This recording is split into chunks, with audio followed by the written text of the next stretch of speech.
Sejumlah aturan terkait pembatasan kegiatan masyarakat mulai dilonggarkan, namun nyatanya kasus pelanggaran protokol kesehatan justru semakin meningkat. Mulai dari tempat hiburan malam yang harus ditutup karena tidak taati prokes, sejumlah pelanggaran saat acara pernikahan dan pertemuan yang dilakukan oknum pejabat daerah, hingga ribuan orang positif COVID-19 yang ternyata masih jalan-jalan ke mal. Lalu mengapa ini bisa terjadi dan apa solusinya? Akankah Indonesia akan kembali dihantui adanya gelombang ketiga penyebaran COVID-19? Dan saat ini melalui sambungan Zoom sudah ada Kepala Bidang Penanganan Kesehatan Satgas COVID-19, Bapak Alexander Kaliaga Ginting. Halo, selamat malam Pak Alex. Selamat malam. Terima kasih Pak Alex. Ya, salam sehat juga Pak Alex. Pak Alex, ini berdasarkan laporan yang diterima ini, bagaimana sebenarnya tingkat kesadaran masyarakat setelah adanya pelonggaran dengan membuka sejumlah sektor kegiatan? Apakah ini benar bahwa masyarakat ini mulai abai? Jadi sebenarnya relaksasi pelonggaran ini jangan didefinisikan sebagai kebebasan. Karena kita masih dalam situasi pandemi. Oleh karena itu, dalam situasi pandemi di mana ada relaksasi, di mana ada PPKM levelisasinya sudah turun dari 4 ke 3 ataupun 3 ke 2, ini bukan berarti kita bebas kemana-mana. Semua harus melaksanakan 3M yang patuh. Kemudian 3T juga harus tinggi. Jadi Satgas tracing, pelacakan kontak, mereka yang kontak erat, mereka yang bergejala, ini harus terus dilacak. Dan kemudian vaksinasi, oke, serbuan vaksinasi sudah dijalankan. Ketiga resultase inilah sebenarnya pandemi itu bisa dikendalikan. Nah, siapa yang monitoring, siapa yang mengawasi, itu adalah di posko PPKM desa dan kelurahan.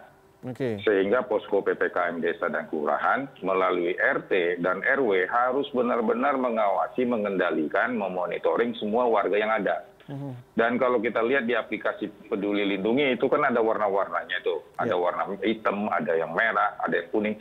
Ini menjadi alat kendali kita untuk melihat bahwa warga yang memang sudah lagi kontak ataupun yang terinfeksi, ya kita berharap dia supaya bisa mengisolasi diri atau pergi ke isoter. Jadi oleh karena itu memang pengendalian dan pengawasan ini nggak boleh longgar. Walaupun relaksasinya terjadi, misalnya mal dibuka, kemudian kedai-kedai ataupun warung bisa sampai jam 9 malam, tapi pengendaliannya tidak bisa turun. Jadi bagi mereka yang kontak erat, bagi mereka yang bergejala, mereka harus tidak boleh berkeliaran. Dan kemudian tidak ada yang namanya lepas masker. Semua kita harus mengaktifkan gerakan bermasker di mana-mana pun kita berada. Jadi oleh karena itu, siapa yang bisa mengendalikan ini? Tentu di tingkat desa dan di tingkat kelurahan adalah posko PPKM. Jadi posko PPKM ini dipimpin oleh lurah, dipimpin oleh kepala desa. Dia didampingi oleh Babinsa, Babin Kaptipmas, bersama RT dan RW. Inilah yang harus menjaga. Supaya mereka yang memang lagi terisolasi, ataupun mereka yang lagi dalam karantina, di RT dan di RW-nya ataupun di isoter, ini harus benar-benar dijaga. Jangan sampai mereka berkeliaran ke mal, akhirnya nanti terjadi lagi penularan, dan kemudian kita ketahui juga bahwa di dalam negeri juga ada transmisi virus Delta belum dinyatakan hilang, dan itu masih ada. Dan kemudian angka kematian juga setiap hari masih ada dilaporkan, termasuk pertambahan kasus. Dan hari ini juga DKI sudah meningkat dan diikuti oleh Jawa Barat dan Jawa Tengah. Jadi ini merupakan sesuatu yang harus memang kita waspadai bersama, dan ini menjadi tanggung jawab kita bersama. Oleh karena itu memang di samping kesadaran masyarakat harus dibangun, tapi pengawasan dan pengendalian yang tegas dan ketat ini juga harus. Kita jangan mengikuti negara lain, relaksasi 2 bulan, kemudian terjadi lonjakan baru lagi, dan kita jangan mengulangi kesalahan yang sama. Baik, Pak, ini berbicara soal aplikasi Peduli Lindungi sendiri. Sebenarnya seberapa besar efektivitasnya untuk bisa memantau dan juga mencari pergerakan masyarakat yang sedang melakukan aktivitas di luar rumah? Kalau tadi Bapak mengatakan bahwa ini dikembalikan lagi dari tim ataupun dari tingkat daerah begitu, ataupun RT RW yang bisa mengawasinya. Nah, seperti apa juga itu koordinasi antara tim Satgas pusat dengan daerah sehingga bisa kita ketahui nih sudah berapa banyak nih masyarakat yang sudah tidak menerapkan protokol kesehatan dalam kehidupan sehari-harinya? Ya, jadi artinya fungsi Satgas di dalam rangka pengawasan apakah dia melakukan 3M dan 3T itu mulai dari tingkat desa, kelurahan, kabupaten, kota, dan provinsi ini masih terus berjalan. Evaluasi terus-menerus dilakukan. Persoalannya juga harus ada respon dari masyarakat. Masyarakat harus tetap jangan sampai kegembiraan, keluapan sukacita ini berubah akhirnya menjadi kelalaian. Dan aplikasi Peduli Lindungi itu sudah memberi informasi. Warna hijau bahwa dia sudah fully vaccinated, sudah 2 kali vaksin. Dan kemudian laporan PCR-nya negatif, itu yang hijau. Ini juga harus dijelaskan ke masyarakat supaya bisa dia buka itu aplikasi. Kemudian yang kalau kuning berarti dia baru vaksin 1 kali. Dan kemudian dia bisa masuk ke tempat publik dan tempat kerja, tapi tetap menjadi catatan bahwa dia baru 1 kali vaksin. Nah, bagi yang merah ini adalah vaksin sama sekali belum. Dan juga ada pelaporan pemeriksaan yang lainnya. Nah, sementara yang hitam ini positif COVID ataupun dia kontak erat, ya dia tidak boleh mencoba bermasuk. Sehingga akhirnya kesadaran itu juga harus membuka aplikasi dan kemudian mendalami aplikasi itu sendiri. Nah, terus memang tidak semua masyarakat punya gadget, tidak semua masyarakat punya aplikasi Peduli Lindungi. Itu kita akui. Oleh karena itu masyarakat juga harus bisa melihat secara konvensional apakah dia bergejala atau tidak, apakah dia kontak erat atau tidak. Sehingga di posko PPKM itu kontak tracing itu nggak boleh turun. Sesuai dengan permintaan instruksi Mendagri 39/4041, kontak tracing itu jalan terus. Makanya kontak tracing Satgas COVID itu masih jalan terus di setiap desa untuk melit semua yang lain. Tapi tentu ini harus mendapat dukungan dari Pemda Kabupaten Kota. Di samping kita memang mengejar coverage untuk vaksinasi, kontak tracing tidak bisa turun. Karena dengan kontak tracing aja kita bisa tahu mengendalikan di tingkat kelurahan, di tingkat kecamatan maupun di tingkat kabupaten kota. Jadi ini yang harus kita lihat. Dan kemudian juga masyarakat, kalau dia memang merah, berarti dia tidak bisa masuk ke dalam area publik, dan kemudian apalagi hitam, dia harus memang masuk ke dalam isolasi untuk diamatin selama 2 minggu. Kalau perburukan masuk ke rumah sakit, kalau misalnya tidak, dia akan bisa kembali ke normal lagi. Dan sekarang bagus di isoter daripada isoman. Karena isoman itu berpotensi untuk terjadi klaster keluarga. Tapi kalau di isoter, itu akan bisa terjadi pembatasan-pembatasan. Sekaligus juga kita bisa menilai kalau ada perburukan atau tidak. Nah, Pak Alex, ini saya menarik sekali dengan yang berwarna hitam, merah, dan lain sebagainya. Itu tadi kalau menurut Bapak tadi menyatakan bahwa untuk yang di kategori hitam begitu, dia langsung harus melakukan isolasi. Apakah itu benar-benar terrealisasi begitu? Apakah atau justru mereka malah disuruh pulang? Karena tentu tidak ada satgas khusus yang benar-benar untuk memantau masyarakat yang misalnya datang ke mal-mal, ke pusat perbelanjaan begitu, dan tiba-tiba mereka langsung saja disuruh pulang. Apakah ada penanganan lebih lanjut yang bisa memastikan bahwa masyarakat tersebut atau warga tersebut yang memiliki kategori dalam hal ini berwarna hitam itu bisa teramati begitu, bisa terkontrol? Kemana dia setelah berada dari mal tersebut, langsung pulang atau justru kemana begitu, Pak? Ya, jadi kalau misalnya dia hitam, berarti dia sudah melakukan pelanggaran kalau dia pergi ke daerah publik. Itu nomor 1. Terus yang kedua, kalau dia keluar rumah, dia harus pakai masker. Kalaupun dia dikembalikan ke posko ataupun ke tempat dia isoter, itu juga harus pakai masker. Jadi masker ini tidak boleh longgar. Dimanapun dia, mau hitam, mau merah, mau kuning, mau hijau, dia punya aplikasi, dia harus pakai masker kalau keluar rumah. Nah, khusus yang hitam, ini memang harus terjadi komunikasi dengan RT RW-nya.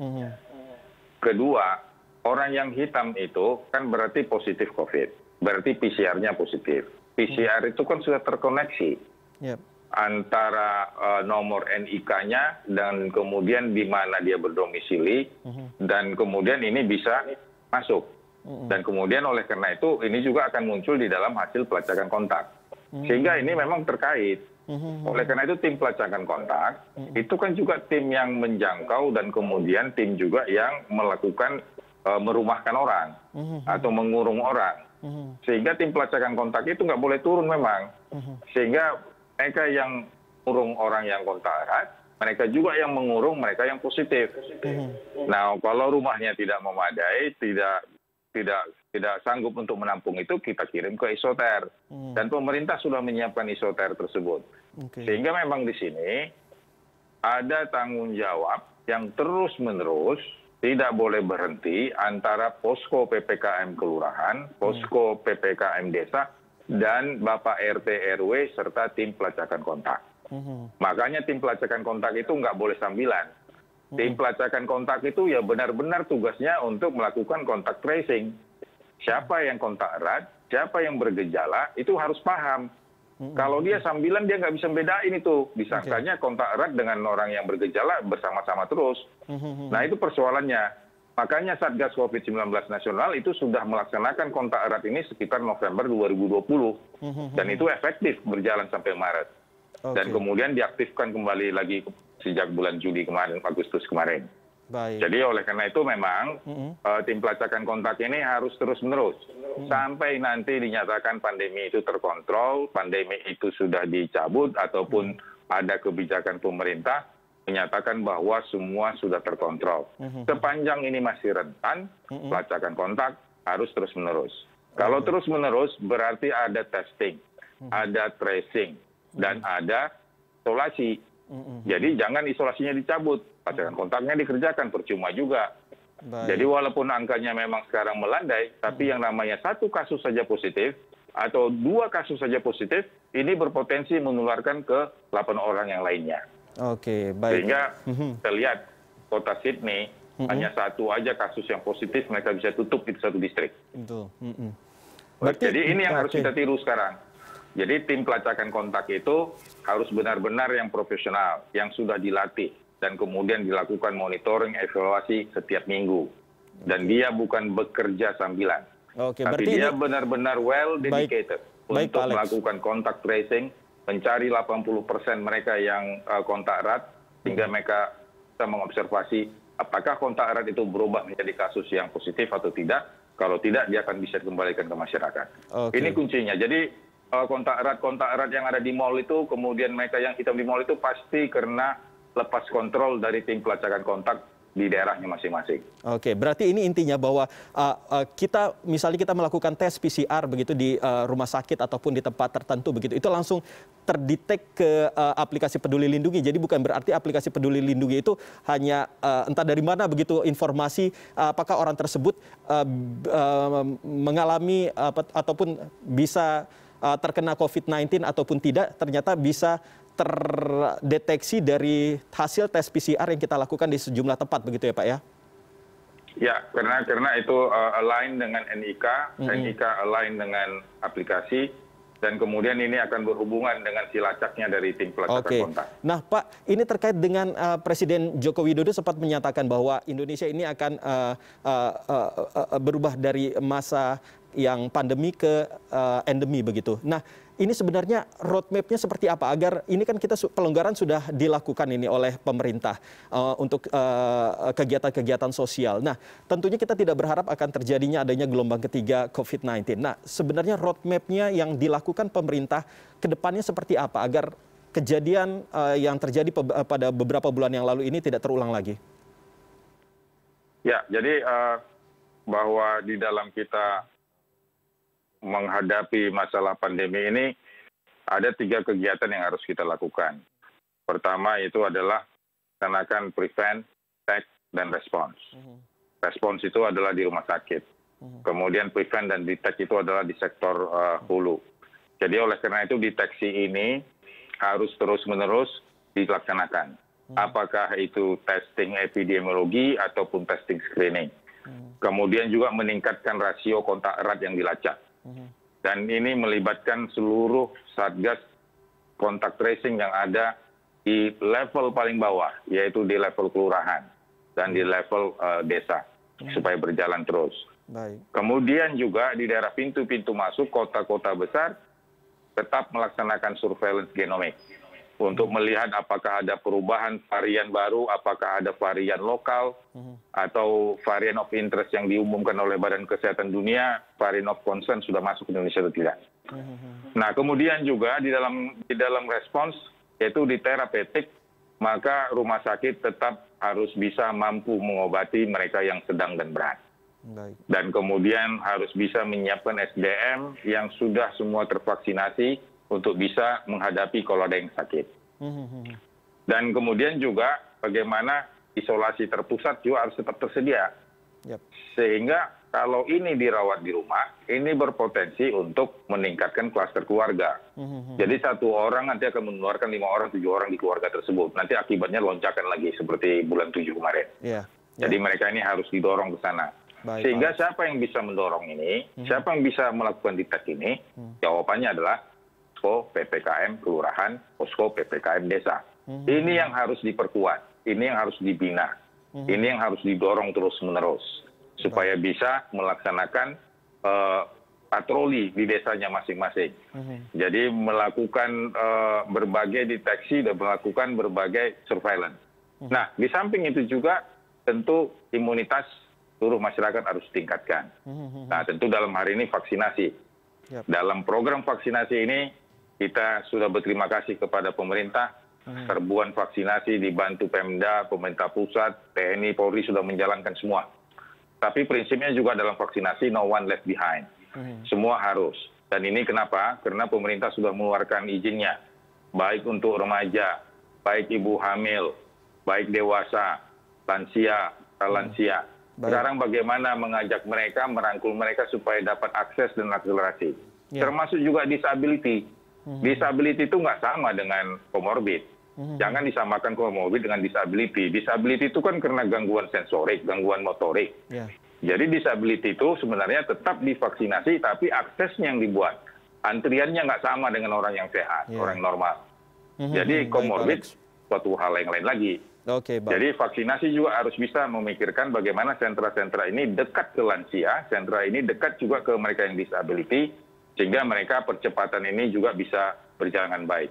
Kita sudah lakukan apresiasi yang luar biasa bahwa di pemerintahan kita ini sudah bisa melakukan vaksinasi di mana saja, baik di luar Jawa, tapi tentu ada sasaran-sasaran masyarakat jangan sampai ada yang tertinggal.